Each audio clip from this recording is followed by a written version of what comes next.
Going here. Oh, Good so evening. he'll be 26. Yeah, he's way too young to be 20 years apart like us. Good evening, ladies and gentlemen. Today is Tuesday, September 10th. It's time to call this meeting of the Chelmsford Conservation Commission to order. My name is Carl Bischoff. I'm the chair of the Conservation Commission. We will be following the published and posted agenda. This meeting is both in person and through Zoom. In the case of the Zoom not working properly, we will continue the meeting here in person only. It is also being broadcast and recorded by Chelmsford Telemedia and will be available on their website and on YouTube. So we will start with citizen concerns. We have one that we have on our agenda here. So we have Mr. Tom Siopes of 5 Baldwin Road looking at some questions about the ownership of Freeman Lake shoreline along Shore Drive. David, do you want to talk to this first? Or is Mr. Siopes here? I thought he said he was going to be here in person. Let me see. Probably looking for a parking spot. Yeah, he's looking for parking. It doesn't look like he's here. Okay. So maybe he forgot or decided Okay. not to come. Well, I did go out there and look. I can, is that all right to talk about it just for a brief moment? Sure. I was out there today, and so Conservation Commission owns land right there on Shore Drive. We've actually granted an easement right in that general area a couple of years ago. The beach is right across from that area, and as I understand it, where he was looking to, that picture right there, where he was looking to do fishing, he's been told that that's not open to public fishing, and near as I can tell, it is. But there was a sign just prior to that that said not a public road beyond this, but it is Conservation Commission land right there, right across the street from that. So I think it's in this location. Yep, right that's here. exactly right there, yep. So, I know, David, we've talked about having, getting some surveying done around the properties of Freeman Lake. Yes. We've had a number of questions about the boundaries, so I think we just add this one to the list. That's what I told him that would be done. Yeah, and it's not gonna happen overnight. It's gonna take some time. We have to find the funding for that and the availability. Actually, probably the bigger thing is the availability of the surveyor. Yes, but even before that, I think the title exam. Title, yeah, Yeah. okay. All right, so let's move on then. Are there any other open citizen concerns, anything that's not on the agenda tonight? Anyone want to bring anything up? Don't see anything? Okay, so we will go to our report from our planning board liaison. Hello, Chris, good evening. Good evening. Our meeting tomorrow is actually a pretty big agenda. We're going to be talking first. Our meeting's going to start at 6:30 with a work session. We'll be talking about our master plan items for the planning board, walking through some of those. Then we've got a new application for COID applicability question for 300 Billerica Road. We've got a minor modification that we're reviewing for the car wash at 191 Chelmsford Street. There are slight changes to the footprint and moving the recirculation tanks. So we'll be looking at that, reviewing that. 150 North Road, we'll be reviewing again, probably closing that one out. And then we've got 10 Hildreth again on the agenda for tomorrow night. Okay, any questions? Okay. Good. Thank you. Thanks. Appreciate it, Chris. Regulatory hearings, we have a notice of intent that was continued from August 27th at our last meeting, Town of Chelmsford DPW at Hugo Lane and State Street. And so we are looking for Tony and Courtney. Courtney. Hi, Courtney. Hi, Tony. Hi, how's it going? Good. Tony Pucci, town engineer. So it was continued, as you had just mentioned. There were a couple of questions that were asked in that meeting, a couple of questions that were asked 6 weeks ago at the first meeting that we have some of the answers to. We have most of the answers, and we have a lot more work to do in some other areas that are outside of Hugo. So I kind of wanted to start with the Hugo Lane questions first. Perfect. If there's any other questions on that, we'll get through that and then address the other issues that were brought up from the last meeting. So does that work for everyone? That makes sense, yep. Okay, so David, do you mind bringing up Hugo Lane Sure. on the Geo app? So could you pan to the north and a little to the east? So one of the questions that was asked, that's perfect. One of the questions that was asked as if we're increasing the pipe size, that we're increasing flow that goes through the pipe. So the section of pipe that we're looking to replace is north of State Street from Hugo Lane. It is fed by 2 catch basins. The only water that goes in those catch basins is from impervious area on Hugo Lane itself. We're not doing any construction on Hugo Lane to increase impervious area. So the question, or people saying, are we increasing flow? The answer is no. We're not increasing any flow because we're not increasing any of the impervious area in that location. Question's been asked is why we're replacing the pipe. And so this was something I had done a few months ago, which is why we brought it as an NOI. So the 10-inch HDPE pipe that was installed has a maximum flow of 2.2 cubic feet per second. When you do engineering and we want to do pipe rehabilitation, as this was a failed corrugated metal pipe, the maximum flow that the corrugated metal pipe could have was 2.7 cubic feet per second. We never want to replace a pipe with something that does not at least match or increase the maximum flow that could go through the pipe. This is the whole reason why we're here before you, is to correct that 10-inch to a appropriate size pipe. And so going back to the 15-inch plastic pipe actually gives us a much larger flow of 6.6 cubic feet per second. That's just the maximum flow that can go through the pipe because we're going from corrugated metal, which has a really high friction factor, versus a plastic pipe, which is much less. Again, we're not increasing flow through the pipe. It's just that maximum capacity that can get in the pipe should be equal to or larger, which is why we're going with that 15-inch plastic versus the 10-inch plastic. A part of this project, when the wetlands were disrupted about a year and a half ago, in spring of 2023, there was some regrading that was done, and one of the neighbors or residents out there has noted that the water is kind of still a standstill. And so in this process, there's a catch basin located in the back of State, little higher north. One more, David. Yes, that catch basin there. So we wanted to put in a riprap area of stone just to prevent what happened was as water was flowing, there's a bit of erosion that occurred and it's kind of blocking some of the water. And so part of this is just regrading that and putting in riprap to prevent future erosion and prevention of any water getting into that catch basin. That catch basin has been functioning like that since the 1960s. Again, we're not adding or changing any flow. We're going back to the original contours that were in that location. And so no flow increase on Hugo Lane in those 2 segments. As far as lining the pipe from that catch basin out to State Street, we are going from an 18-inch corrugated metal pipe to a 17-inch plus minus plastic pipe. The flow actually can increase to that again because of the friction, but we're not increasing flow. The flow that goes there comes down Sands Place and from Hugo. Again, we're not increasing or changing any impervious area. We're just allowing flow to flow through the pipes. It was questioned or asked, is that going to increase or see increased volume or scouring down at Noble? The answer to that is no. It has to take a 90-degree turn when it gets into State, and then again another 90-degree turn through drain manholes and 24-inch and 30-inch RCP pipes, reinforced concrete pipes. Those are going to be the limiting factors. We're not touching those. We're not changing those. So the maximum flow that could have gone through those pipes previously, the same maximum flow can go through them now. No increase on that. Are there any questions from commissions, or if you want to ask anyone that just for clarification on just the Hugo Lane construction and process that we're discussing? John, do you have any questions? The only thing that bothers me is we have a number of people here in the room that feel they're gonna be affected downstream. I would like to talk about What the that. town's doing, I think they're doing right, okay? Let's go with that.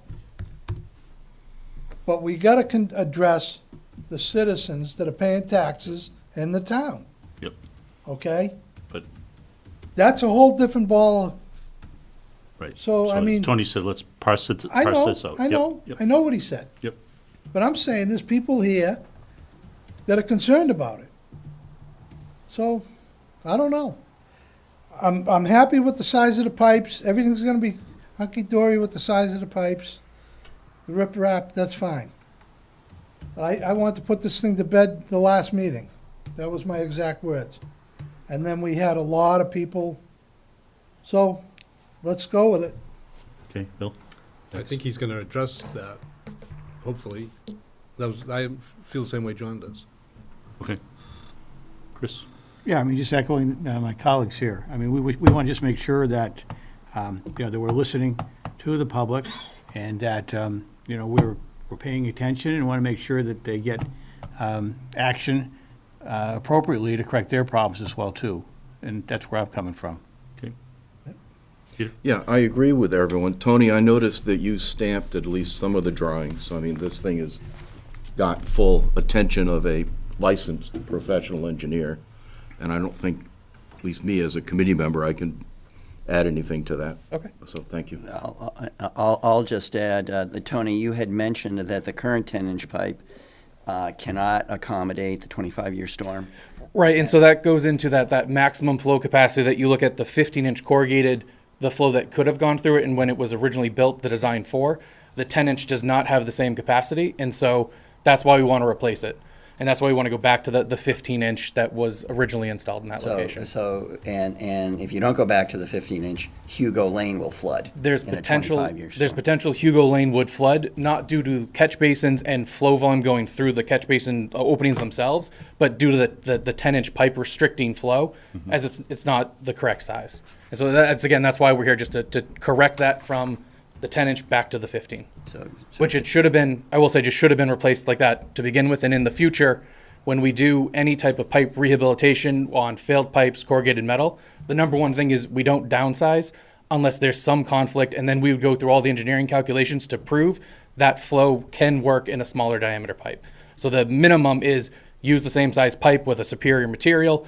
And that's a great place to start. And so that's what would be doing moving forward. But certainly you don't want Hugo Lane to flood a 25-year storm, which is probably happening more often than 25 years now. Yeah.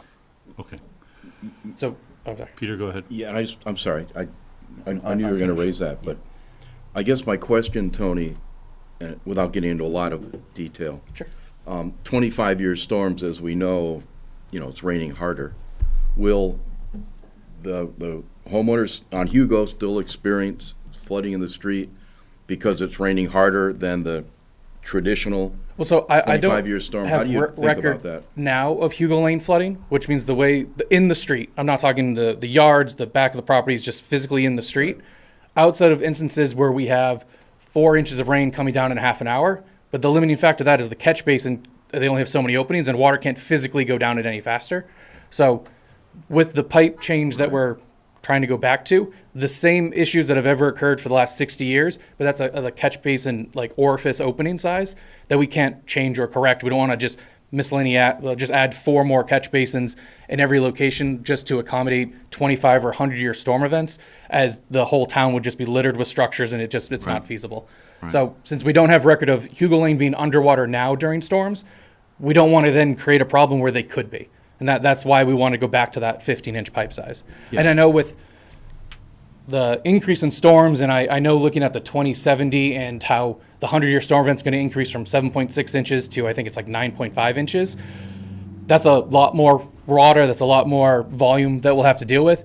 Unfortunately, we can't design for a 100-year storm in the year 2070. Right. It's too far of an over-design for Right. catch basins and things of that nature. Now, if it was dams or things that are different type of infrastructure, that's what you design for. Right. But for catch basins and the pipe flow, you just use a 25-year storm event. Yeah, so the takeaway is that the weather is changing and the town's scrambling to keep up. And there's no magic bullet because you're not going to design, for 50 years from now. Correct. I mean, this is also a very small area on just Hugo Lane that's in a much larger watershed that has, when we start talking about on Noble Drive and Freeman, I believe I sent David, there was 57 catch basins just in this area that all connect and drain into that location, let alone all the other areas that then pipe into this network. So it's a much larger thing. And so, but just this one, or this section where it's 2 catch basins to a manhole to another catch basin, I could say that just putting in that 15-inch, it shouldn't have any more increased flooding on Hugo Lane itself, on the roadway. Thank you. Okay, David, do you have anything else you wanted to add on this? I know we're going to talk about Noble. No. And I don't think I want to close the hearing until we have that discussion on Noble. No, I don't have anything more to add on this particular aspect. Okay. Sorry. So let's shift gears then, Sure. if you want to talk So, Noble. yeah, so residents have brought up flooding, erosion, and issues down on Noble Drive in between State, Lord, and Freeman. So in 2020, we had a stormwater master plan that was developed. This was flagged as one of the locations in town as a known flooding issue and a known flooding concern. It was number 4 out of 7. Some of the other ones that were on that list, we did a watershed study this year. It cost $270,000 for 3 watersheds, all of which are smaller than this watershed, and that's going to take about a year or so to complete, maybe 11 months. So I know there was discussion on could we do a watershed study or analysis for this watershed. It's going to cost over $115,000 to $130,000, and that is something we want to do. We are aware of it. It's been flagged from 2020, and so we know that's an issue. It's just we don't have the funding to go and do that right now, and so the top 2 priorities out of that flooding list are in the watersheds that are getting studied right now. So when that prioritization was done by Weston Sampson, this was given a 4 out of the 7. So not the highest priority, but it is a known flooding location that we do want to address. So with the residents coming out, since I've been here, I haven't received or had calls. We keep an incident log in the engineering department for all flooding concerns. Noble Drive was not a call-in or a concern, so we haven't really been looking into it outside of just knowing it's a larger flood area. Okay. Since the residents have brought it up, we have gone out there. I was out there yesterday. I know the stormwater superintendent was out there a couple weeks ago, and then he was out there again with me on Monday. Courtney's been out there. We've spoken to a lot of the residents. We came up with just a quick report just as we walked down it. We sent that to David, showing that on all of the outfalls, there are 6 in total, that they need riprap, they need to be armored. There's erosion that is occurring just around those. The ditch or drainage swale itself, for the age and how old it is in pretty good condition, but there is erosion that is happening on either side. This is happening all over town and all of our drainage swales, and so it's something that we want to look into further. But until we can identify all of the correct drainage paths, there are some catch basins we have mapped that just have outfalls or inlets going into them that aren't mapped to anything, so we want to have those cameraed. When we were out there on Monday, there was a light flow going through it. We went back into the manhole, tried to investigate it. We realized flow was coming from Bishop, not from Hugo or State. So again, this is where I could say the work and everything that we're proposing on Hugo, the water that's flowing through that ditch when we were out there on Monday isn't even coming from Hugo. It's coming from Bishop, which is that other section. We opened some manholes. We're doing some catch basins. We have a couple more things we want to camera. The stormwater department got their camera truck. Say it was the 3rd Monday in August. Just got it, yeah. Yeah, and we have 50 different places that have been flagged over the last 8 months that we need to do investigations on. And now, I don't want to say, unfortunately, this is added to that long list, but we are going to make headway on it and get through it. But it's not something I can give you, this is our definitive plan, as we still need to figure out exactly what's out there, come up with what we can do outside of doing the riprap around the outfalls to prevent any further erosion. And then there's some evasives that might be in that location. We kind of want to clear it. I know the residents have brought that the swale itself, that ditch, has moved slightly in our 20-foot easement. I want to get our easement mapped out, look at it, see where it actually falls within those limits.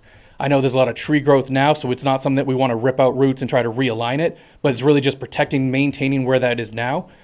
But I could go into all the different ideas that I want to do or we need funding to do. We just need time. Yep. And so that's something that we are going to try to look into more this fall, but I won't have any real answers or any even potential costs for what might need to be done until sometime in October, November, once we can get out there and really look at everything and have a better understanding of the entire network. Okay.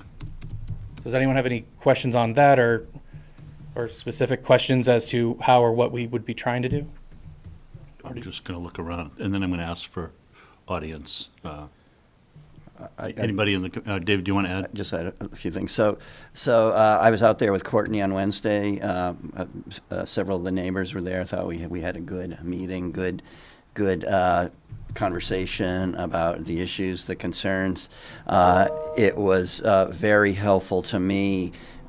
See that I think it's actually, the concern is actually less of flooding than it is erosion.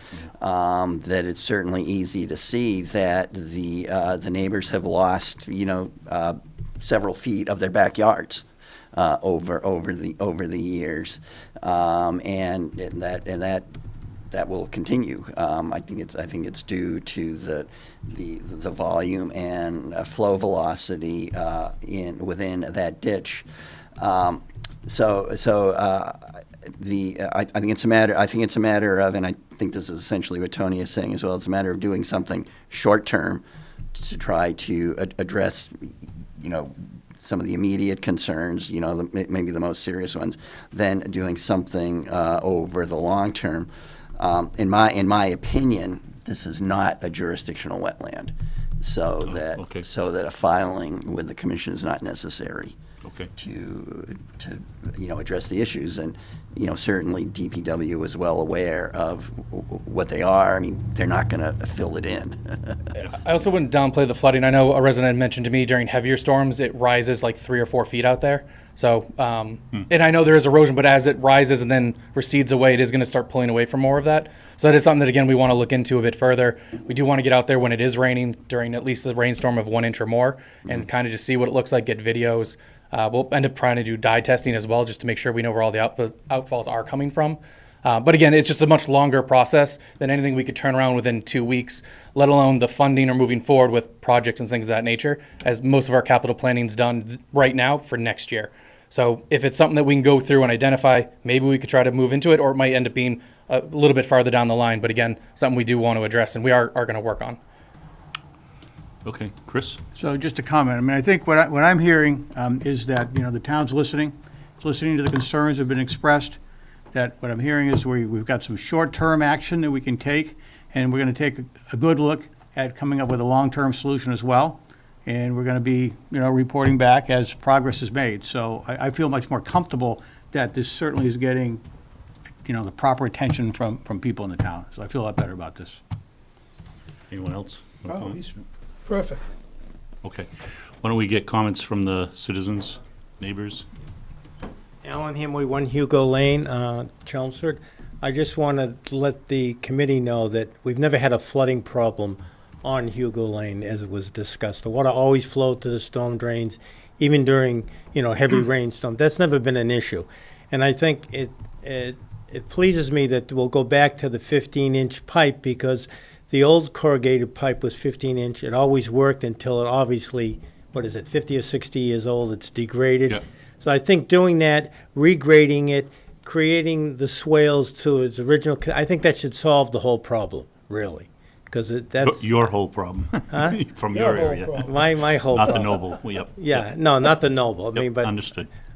we're friends, the neighbors, so we want everybody's problem solved at the same. And I think this is the right way to do it. I don't know why the pipe was undersized if the original corrugated pipe was 15 inches, but at least that's solved. And so thank you for your time. Thanks for your input.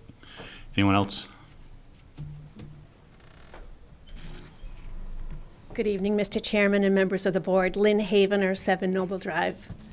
I'd just like to take this opportunity to thank you all for performing due diligence and listening to the neighbors and not taking a quick vote on this. I appreciate that. I also want to thank David Kuntz for coming out last week, for taking that time, and for Courtney Thompson for also coming out and walking the area with me, my husband, and one of our neighbors. I also want to thank Courtney for coming back last week, actually this week, with Tony, and taking more notes and just getting a real sense of what's happening. And as Mr. Garrigan said, I too feel more comfortable now knowing that we're being heard.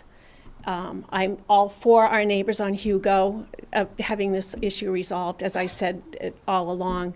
And I just want to thank you for your time on this. Thank you. Good night. Appreciate it. Okay. Anyone else? No? Nobody online? Okay. Mr. Chairman, I move that we close this hearing. Motion from Chris. Do we have a second? Second. Second from Bill. All in favor? Aye. Aye. Motion to close the hearing passes. I move that we issue an order of conditions. Do we need anything special, David? I would recommend a couple of special conditions, although one of them is actually more standard, is to do the work in the absence of surface water, which hopefully can be done shortly. Do you have a sense of when you can get out there? So we'd purchased the material. So the stormwater superintendent's waiting to get the order of conditions, and it's going to get scheduled next. Okay, I should be able to get you that by the end of the week. Perfect. Latest. So, but and then just the other special condition is to work closely with me on reestablishing that drainage swale that goes into the catch basin. And we request when we go set up everything that you go out there. That way we can pick out the location when we're doing our stockpiling of material. And so, not a problem. Or me, I don't know whether that might be the last thing you do. I'll leave it up to you. Okay. How you want to sequence that. Not a problem. Those are the two special conditions. Okay. Thanks. Any other conditions? No. Okay. Oh, so moved, Mr. Chair. Motion with those chairs, with those conditions. Second. Second from Bill, motion from Chris. All in favor? Aye. Aye. None opposed, so unanimous. So thank you. Appreciate all the work. Thank you. Thank you, Yeah, Courtney. thank you, Tony, Yep. and Courtney. And to the neighbors. That concludes our regulatory hearing portion of the evening. So, wow, that's about as early as we've ever had in probably a year or two. Okay, let's get on. We are going to talk now a little bit about the Chelmsford strategic plan. Also, we're going to talk about the May work session that we had a few months ago, and then we'll get into land management. I also want to talk about the open space plan progress. But Peter, we talked a little bit, you and I talked a little bit about the strategic plan. I know you're on that committee, so I did sign up to be interviewed by that group. Excellent. Next week, I think, representing the commission, because they like to have people representing boards do that, so that's happening. Good. If you want to talk for a few minutes on this? Well, yeah, so, Carl, you'd welcome input, Yes, I gather? absolutely. So, a couple copies. Any more coming down? For you. Want to hear some more copies? Vivian. No, wait, I got enough. More? Oh, good. How many more? Yeah, I didn't get them all to you. Excellent. I'm sorry. Good. I got more. Do you need more? I think we're good.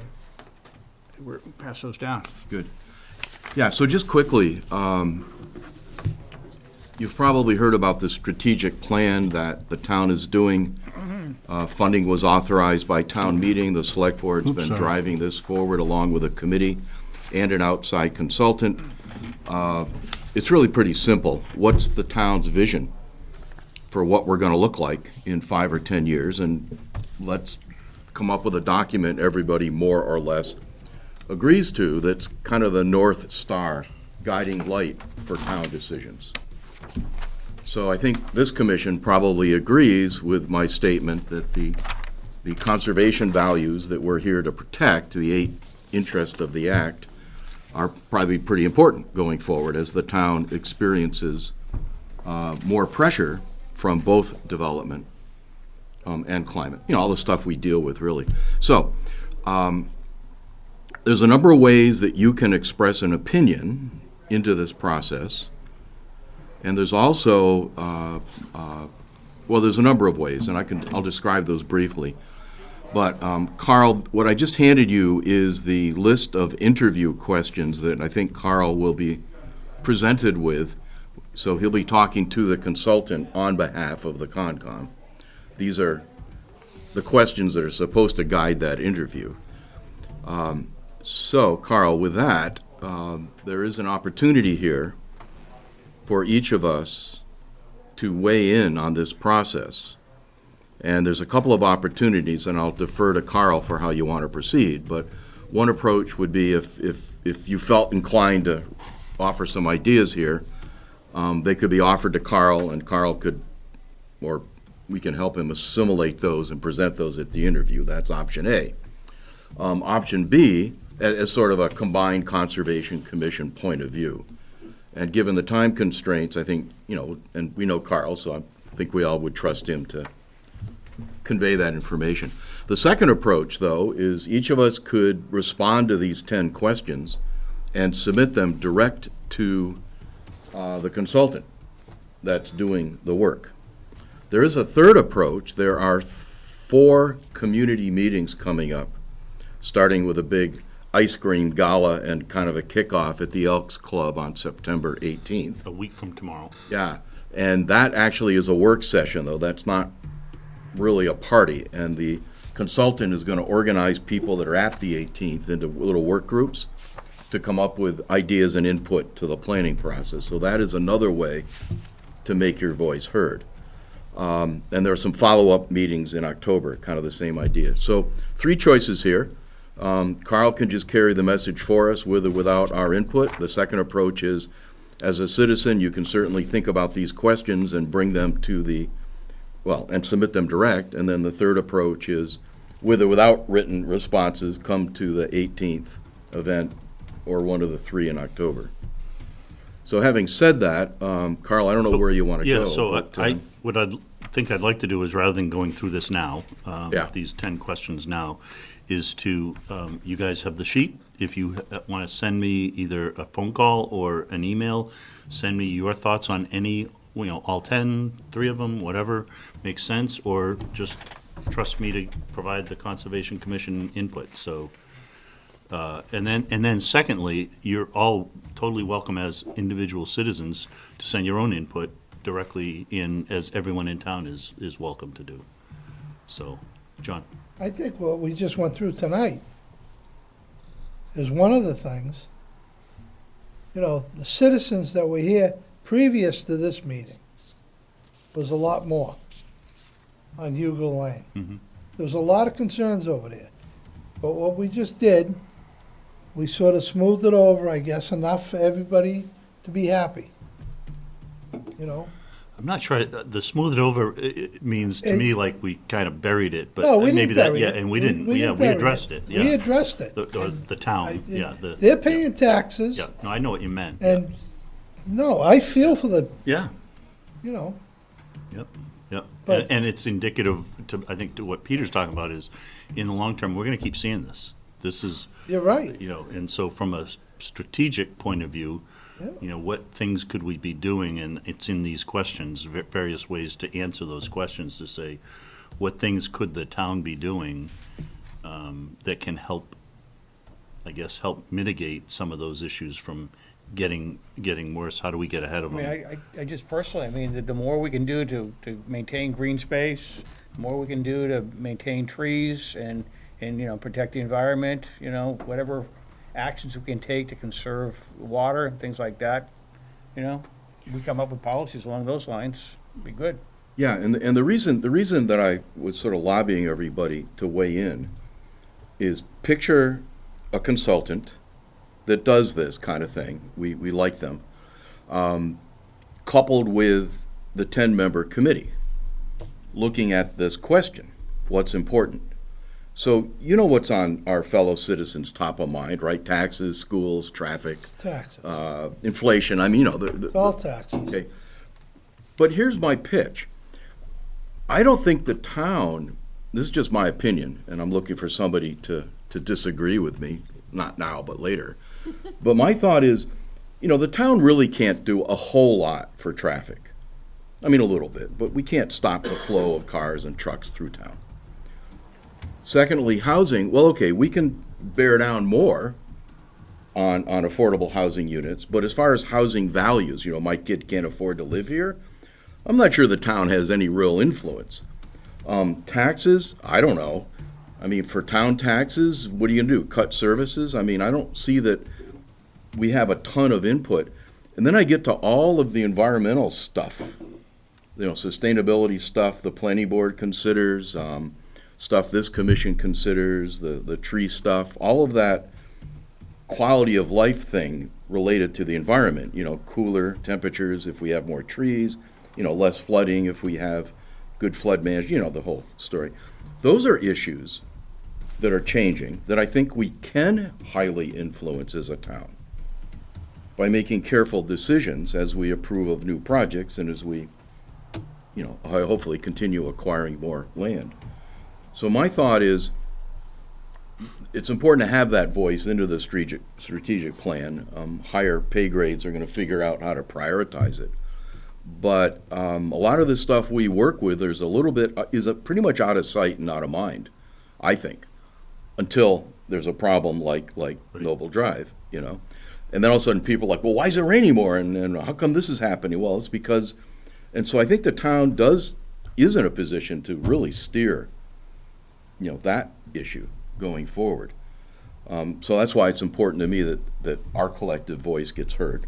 And that's my pitch, to come to some of these meetings. Which is why I fill think it's this out. important that we have both a commission voice and also as individuals, we can make, Right, because it's two You different can, things. you can still complain about taxes and anything else, Right. traffic, that's totally As fine. a That- board, yeah, we're yeah, concerned about Yeah, conservation Right. issues. right, but As you a, can as also a complain about, taxpayer, yeah. a lot of other things come into play. Yeah. So it's two different opinions. Yeah.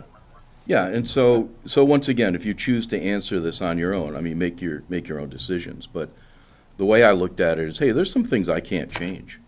I can complain about taxes as well as the next guy, but like, what do I really expect the town to do? I mean, keep a lid on it, yeah, but don't go crazy, of course. But I think we're already there. What else do we need to have the town do over the next 5 or 10 years on taxes? And so when I rank these things, I put some of those things kind of low, even though they're actually very important to me. But again, it's personal. What's actionable? What's actionable? And also, I think a lot has to do with helping commissions like us, select board, planning board, school board, when they see the strategy, it helps them make decisions by knowing what the strategy is. It helps guide them in their decision-making. Hey, they can point to the strategy that was developed and be able to not have to kind of reinvent the Right. wheel every time, but, Right. so And- I think and I- that's helpful. And I guess, Carl, just before I yield the floor here, my last sort of pitch is, this commission is in a wonderful position to respond to some of these questions. What does the town do well? What does the town not do well? Because we have sort of a broad view, through the commission activity. So I really thought you all in particular would be excellent people to comment on all of these things and get that into the consultant, helping us formulate the future plan. So, yeah, feel free to reach out to me if you have any other questions that I could help with. So does this approach make sense? Absolutely. We'll feed our comments into you. That way you can reflect the commission Yep. as a whole, and then we're still free to, follow up on our own individual concerns if they're different. Well, even the last few applicants that came before us, things that we never considered before, like PFAS and that. Right. We need direction going forward, how a project comes in, how we're going to address those issues and be consistent, because it's a new thing now. Yep. And the fact that you reach sewer capacity, people are putting septic tanks in, or Talking about it at least. those type of fields in. Yeah. We have to have some kind of direction that's consistent. Yeah. And there's a home for that, what's the town doing well, what's the town perhaps not doing well on these new issues. No one's doing a good job on, right, out there in the community. So, I mean, there's no harm in pointing that out. Right. Well, I think one board doesn't know what the other board is looking for because it's all new. So we have to be on the same page, going in the same direction. Correct, but, we got a ton of these issues, right? The flooding, the PFAS, all the habitat stuff that's lurking beneath the surface. Right. A lot of people cutting trees because they're afraid it's going to fall on their house, and on the other hand, we're losing canopy left and right, tree canopy in town, so. That's their priority, though. Yeah, sure. The person is paying taxes. Totally. They have a tree, they can cut it. Okay? You can't control certain things. Yeah, no. You have to realize there's people out there that want to do things, and you can't say no for certain things, for You're- cutting a tree down. Yeah, you're preaching to the choir. All right? I mean, You're preaching to the choir. willow trees aren't trees. And I'm going to stick with that, I knew you were going to talk about willow trees. I knew it. and I'm going to Willow stick with trees are that. very beneficial to the No, environment. they're not. Yes, they are. They're not. The science says they are. Why are they not allowed? Call my wife. Because they're not good for the, let's not get into it. So, Well, let's no, keep this moving. is debate, right? No, Let's, it's not a debate. I'm just getting The prepared for value of tonight. willow trees, so. We'll be Okay, so- muting the mic soon, I guess. Yeah. Who brought the so- trees up? Yeah, so we'll, I didn't say any further trees. discussion on this? Anything else? Anybody want to add any more? We good? Good. Good. Okay. You're good as long as you don't talk about willow trees, Kyle. You have my full support. I didn't say plant them in the center of town. can't plant though, them. So, It's against the law. okay. Weeping willows. So, the next issue on the agenda is reviewing, the May work session. So if you recall, back in May, we took an extra meeting into our agenda, into our sessions. The and minutes we are up on the talked to- screen. What's that? The minutes of that meeting are up on the Oh, screen. thank you. And I actually made some notes on that, so I think I have most of that. So we talked about a number of things in that meeting, and I kind of just want to run through some of them and kind of just refresh with the commission on what's working well, what we've improved on, what things are still open. Actually, I might just start by, we talked about the 8 interests, and thank you, Peter, for staying on top of this, but this is in the CMR, 310 CMR 10 purpose.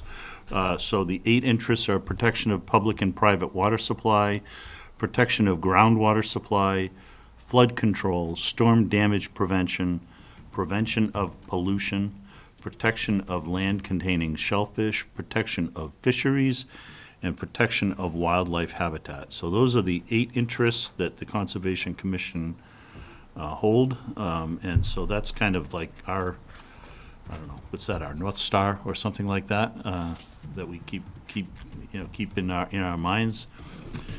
So when we talk about this, there were some tactical things we talked about, like things like delivery of materials to David by the agent by Wednesday, plans, abutter letters, things like that, that we need to get this kind of information. And David, your comments to me have been that it's working pretty well, and you're able to use this with applicants to help. I'm seeing nodding, so good. Yes. Okay. Any? It seems to be helping out a bit. It is. Having that. Okay, Yep. good. Another one we talked about was the peer review process, and that there was an ask that we would include our discussions with the peer reviewer in the meeting, in our hearings, have an opportunity to make that, and I think I've seen that happening a number of times. We've been doing that. I know we've had a number of peer reviews in the last, since our May meeting, we've had a number of different ones, and I think we've generally had some very good ones that have done some good work here. I don't know if there's any other comments on peer review, any other changes or progress or impressions? Nothing? Okay. Requirements for engineering plans and having printed copies. We are seeing printed copies. That's been a plus. That's really plus. good. And also making sure that our applicants are giving us stamped engineering plans. We're seeing that pretty consistently, or I will say consistently. Any comment there? I don't think there's any issue there. That's been going well. Working the questions around the commission members, making sure everybody's asking questions, but not too many questions. I think that's been going, I think that's been going pretty well. Yeah, seems good. Okay. Summarizing what's needed for the next session when a hearing is continued, and also the number of continuations. We're still seeing continuations being a lot, but I think we're reining it in a bit. I think we're doing better at summarizing what is the deliverable to get to the next session, the next continued hearing. Yeah, I think there's a lot less rehashing of the same old stuff over and over again. So I think we're making progress there. Improved there, yeah. Yeah. Good. Permitting conditions, we talked about that there's the 21-day window after the vote, but that we want to make sure that conditions will be reviewed during the hearing, and the hearing shouldn't be closed before the hearings are reviewed by the commission and the applicant. And I know we had a couple of, back a while, that's why that came up, but I don't think we've had any issues since then. I think we're refreshing on that. I think that's going well. Yep. The open things that we either are not able to get to, or for whatever, I show were the document retrieval improvements. There's opportunity there to do some things better, but I think that really rears its head when we have these big projects, and that's when that gets to be a challenge. The other one was, we talked about the old certificate of compliances that keep popping up, especially when we have condo associations, that there might be partial certificate of compliances, but the full project doesn't have one. Somebody goes to sell their unit, and it just gets to be kind of ugly. We don't have a project to go start working through that. We haven't done anything there, I don't think. Correct. If we had a resource that could, was interested in, an intern or a senior citizen, that might be something to work through. You and I can talk about trying to make that happen, or talk to, is it Trish that manages, who manages the senior citizens that do those I kinds of? think it is the town clerk, Yeah, yes. okay, so if we think we want to do that, it's one of those things that, every time it comes up, we say this, and then it goes away for a few weeks or months. And the last thing was, we talked about delineations in winter conditions, and that we might want to adjust that. I'm trying to remember that discussion, I don't remember it too much, but that we would have to adjust bylaws and regulations. Was that something we were looking to do, or we thought we might need to do, or? I think, here, it's up there, but, and will be reviewed. I should remember off the top of my head what the regulations currently says, or say. I think it says it's really up to the commission's discretion, working with its consultants, whether it's possible to do a delineation in the winter. Of course, we're certainly seeing a lot less snow. The issue is more snow than anything else. Of Yeah. course, if the soil is frozen, that's tough to do as well. But yeah, I think I know I was planning to go back and review specifically what the regulations say about wintertime delineations, and I've been remiss in not doing that. And it's a particular issue for vernal pools, right? Well, Time of year? Yeah, absolutely. You can't confirm a vernal pool in the winter, that's for sure, or any other time but the spring. So that one, apparently it's not super hot, so we want to get to it and do something, we can do that. But was there anything else that that I missed, or that was in there, or anything that, or outside of this, if somebody sees something that we want to make some improvement or change or do better or start doing, keep doing? I think you summarized it pretty well, Carl. There was,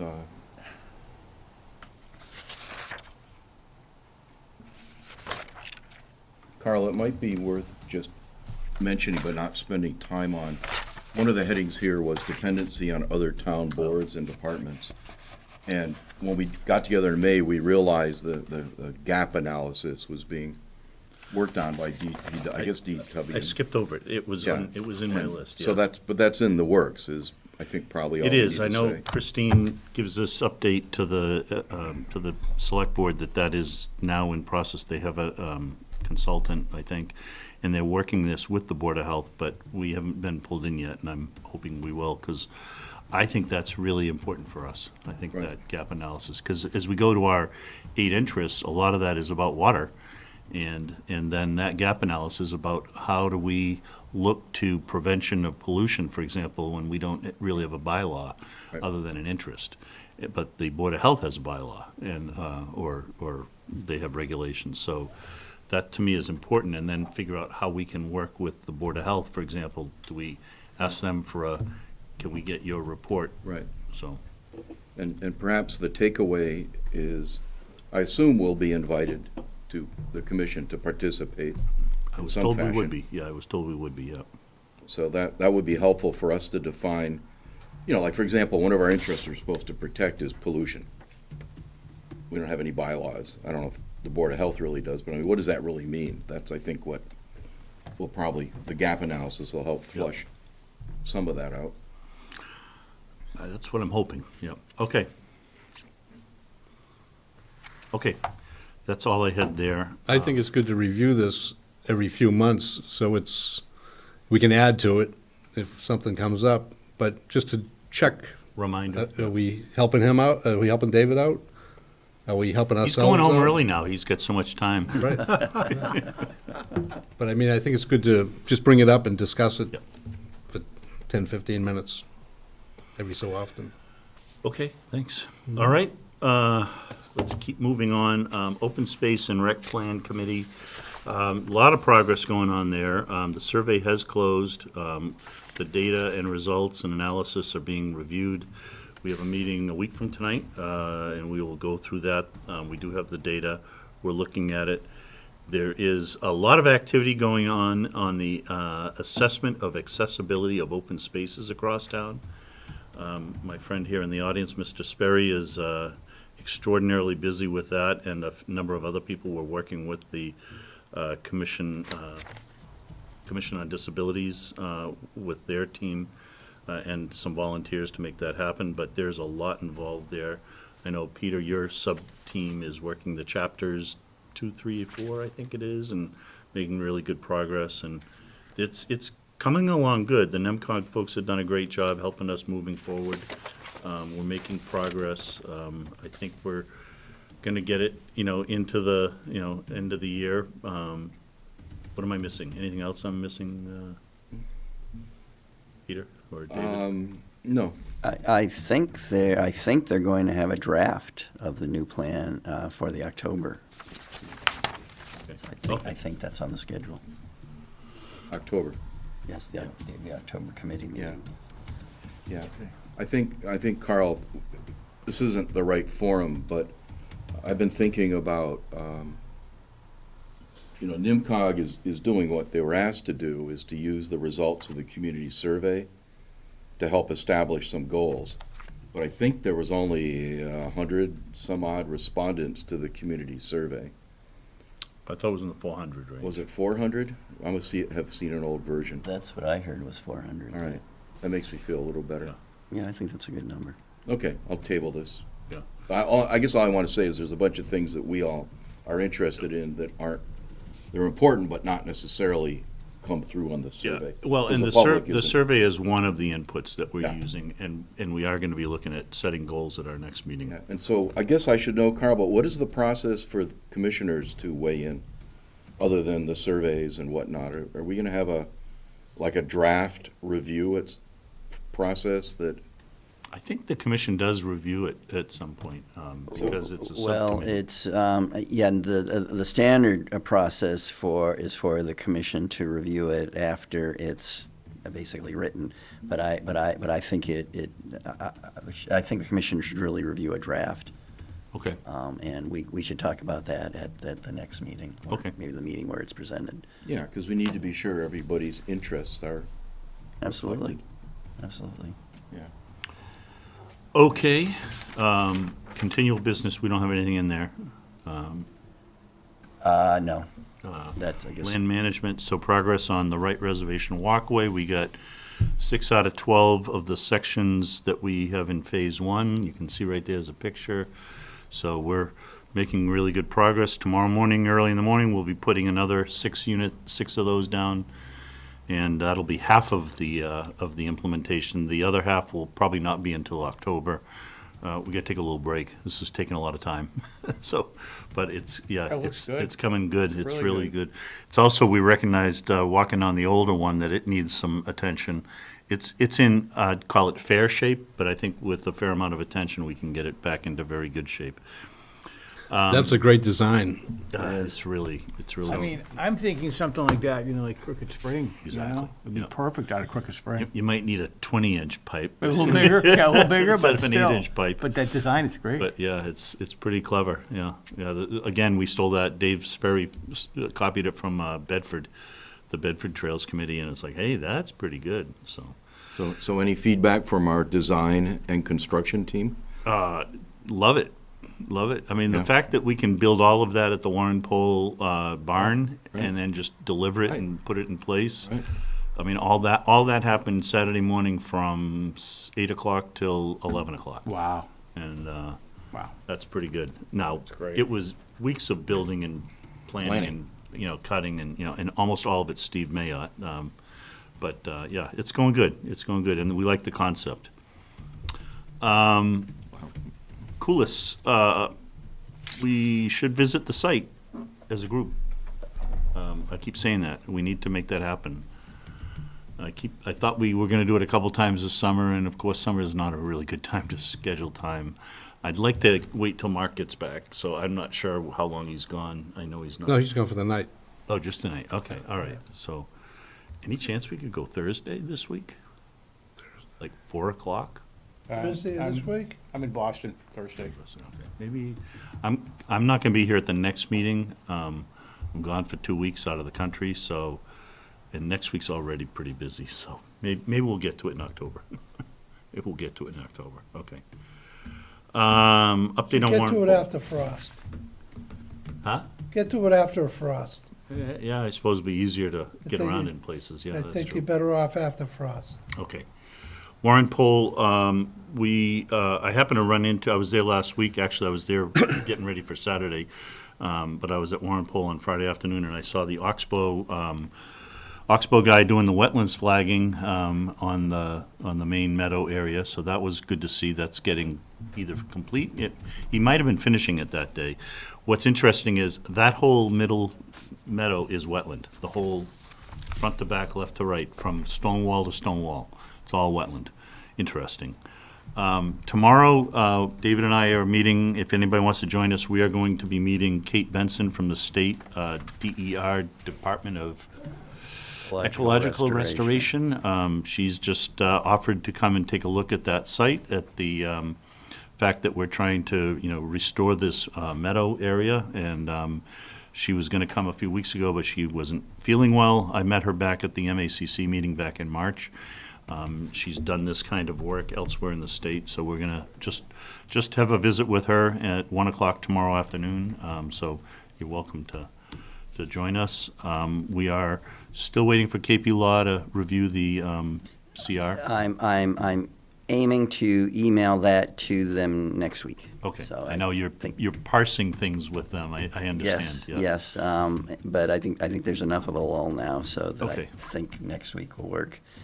Okay, and the only other thing was the trails were cut the other day by Steve Mayotte. This was after we did the thing right on Saturday. He went out Sunday and cut the trails at Warren Poll, and Christine and I and Dave Sperry was there. We did walk the site a couple weeks ago, looking for trees that we discussed here to have the DPW's chainsaw training done.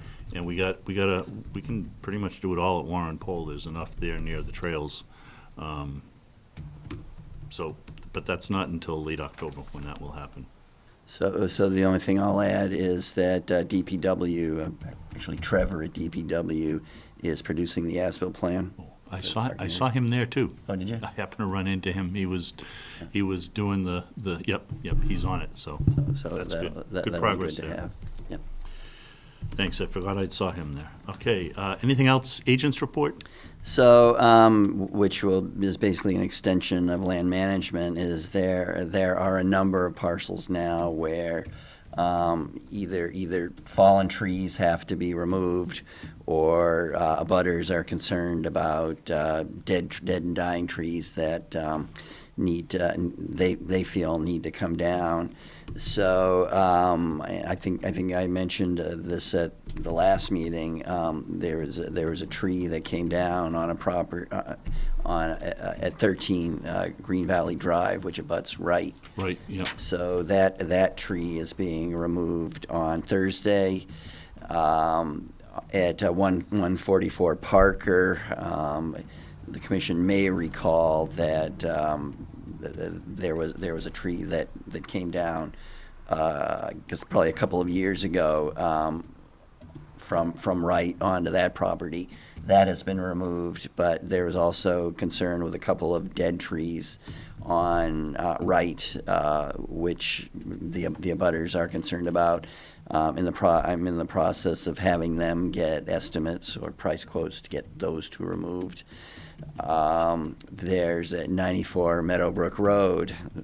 I got a call a couple days ago from those residents that a rather large tree on that abutting conservation land has come down and came down right on top of their fence. So it should be pretty consistent with policy for the commission to pay to have that tree removed, but they're also asking for the town to pay for having the fence restored. So probably a conversation we'll have to have Okay. at some point. And I think there was and the trees have been removed at Old Stage Road. That work was done. Okay. And on Warren Pole, there's a tree or tree branch Yeah. that came down It into. has not been removed. And I'm going to plan to meet with a tree service out there, get an estimate. I think that probably should be cheap enough, so maybe we don't have to get three estimates. Okay, next thing is order of conditions, re-signing 129-0665, 1 Lakeside Avenue. Yes, that's the first one. There's also another one that didn't make it to the agenda. But this one's just the re-signing. Yeah, 3 of you already have signed it. So that doesn't need a vote. But speaking of old certificates of compliance, one Lakeside Avenue, which was construction of a new house, that order of conditions, I think, was issued back in 2015 or something like that. So that property is being sold, and Thanks, John. they need a certificate of compliance. I'm sorry. This is 1 Lakeside Avenue, Oh, okay. which that house was built about 10 years ago, and the property's being sold. They need a certificate of compliance on that one. So it turns out that it appears that the commission actually issued that previously, or at least I found a signed, a copy of a signed COC in the files, but I guess maybe it never got recorded. So, So they have to record it. yeah, but that one, I think it would be better to take a vote on. That would be the 1 Lakeside Ave? Yeah, Okay. so that's. So what is it that we just signed? Oh, I'm sorry. That was Lakeside Avenue. I'm sorry, got a little bit confused. So the other one, which is 265 Chelmsford Street, that was issued back in 2015. That one was the order was issued, but the work was never done. But it was recorded against the chain of title of the property. They're now doing a refinancing, so they need a certificate of compliance on that one.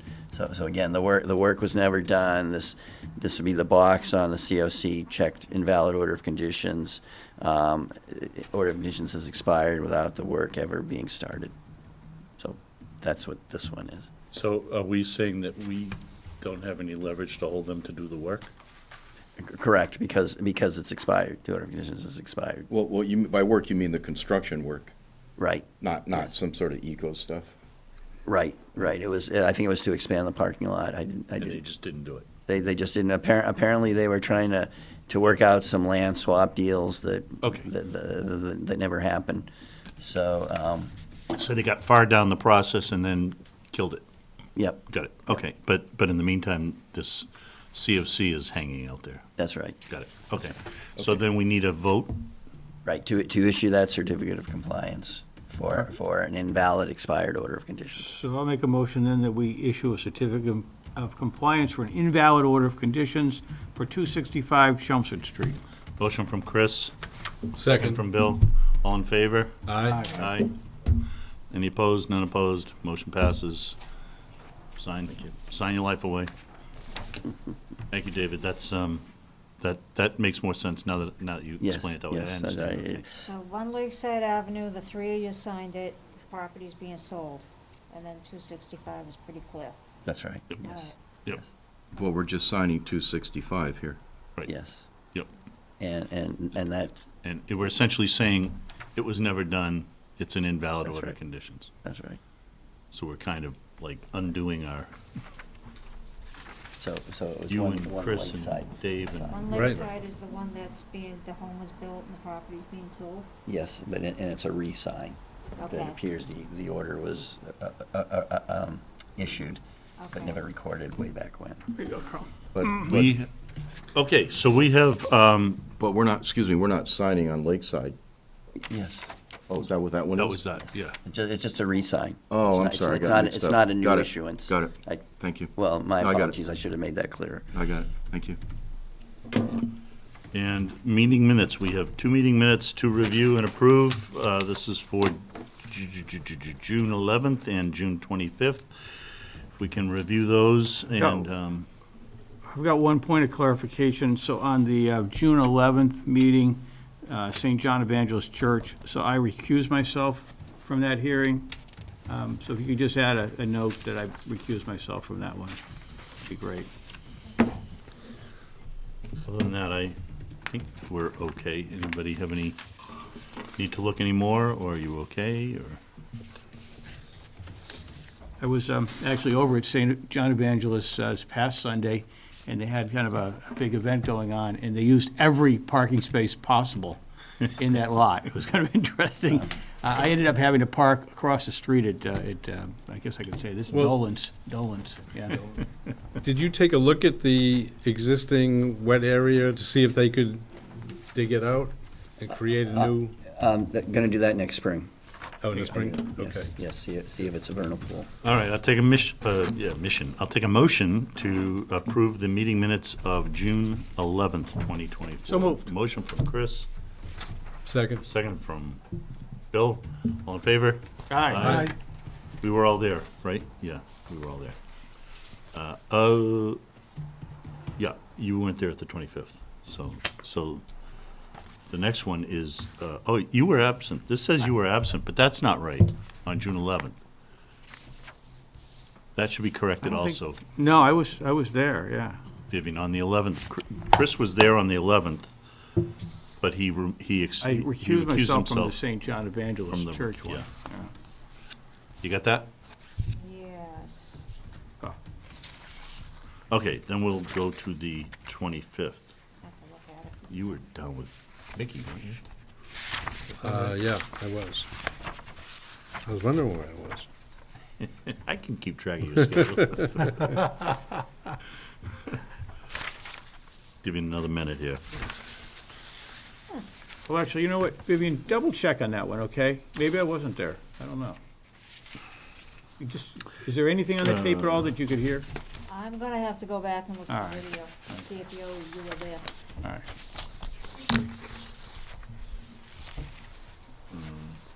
Yeah, I'm not seeing your name in there anymore. I know, I didn't make any motions, so I'm suspecting maybe I was. Yeah, I Oh, think- that might have been when I was, okay, I was traveling to Ireland that week. Oh, Yeah, I think strike you that. did You really miss the were first gone. session. That's right, I was gone. I was in Ireland that week, so Okay. So All we right. don't have to Tom. make those Don't changes. question Vivian. I thought I had Well, one. you should question me every single day. I thought I had one there for you. I'll take a motion on the June 25th meeting minutes, not from Bill Vines, because he definitely wasn't there. Motion to approve. I move to approve. All in favor? Aye. Second by John. All in favor, aye. Pass. Motion passes. Meeting minutes pass. And next week, there is an annual, I sent an email to you guys today. There's an annual, I don't know how annual it is, but it's an annual committee orientation meeting next 2 weeks from today. I think it is September 24th at 6 PM at the library. So we have our conservation meeting at 7 o'clock. So this is you'll see it in the email. It has a number of agenda items, including KP Law talking about a few things. I won't be here for that meeting that night. Chris will be, Chris in charge. And so if you, keep that in mind. I won't be there. We're still down one person. So if you decide you want to go to the meeting at 6 PM at the library, don't put us at risk here. We're gonna be Yeah, a we little- need a quorum. We need a quorum. We need a so. quorum. All right, and then after that, the next meeting is October 8th. Anything else anybody want to add? So I'm sorry, who's definitely not here on the 24th besides you and our vacant chair? Okay. That gets us down to 5. But this is No. in, It's at the library. who's coming first for that meeting? We have It's Hildreth. Hilda Street? Uh, So do we have, And then there's going to be an RDA as well. So, but I think Mark is going to be here on the 24th. isn't he? Mark should be Mark here. should Mark's Yeah. just tonight, I think. but anyway. has everybody, do we have to vote on Hildreth at that meeting? It's Uh, very possible. Possibly. So do we yeah. have has If they're everybody that's going to be here? Yeah, that's a good point. You should go back and review if you missed any meetings. Yeah, I and, missed one. and so you'll have to be Mullinized, and you're only allowed to miss one. I did a mullen on the one I missed, so I can vote on it. So, if you're gonna be here and you missed one, you better do the Mullen if you've only missed one. So I'll check the 11th, June 11th, see if they were on the agenda then. Maybe, Chris, you'll have to be Mullenized. Yeah, let's take a look. Are they in the minutes? Look at now. I don't think, I didn't think they were appointments I don't see them yet. on Hilda's. You haven't missed any?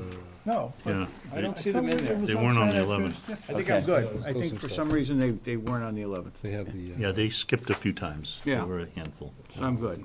They heard you weren't gonna be there, so they, You know, Okay. it's funny, I thought about it, but the problem is Ireland was 6 hours like out in front. So it Coming would have been back about for us. 2 in the morning to We have haven't got it. dialed in from no, my not, hotel room. don't be that hero. Because I don't want, when I'm in Scotland in 2 weeks, I don't want to be that hero. All right, I'll take a motion to adjourn the meeting. Move to adjourn. Motion from Chris, all in favor? Aye. John seconds, all in favor, aye. Motion, thank you, Chelmsford Telemedia.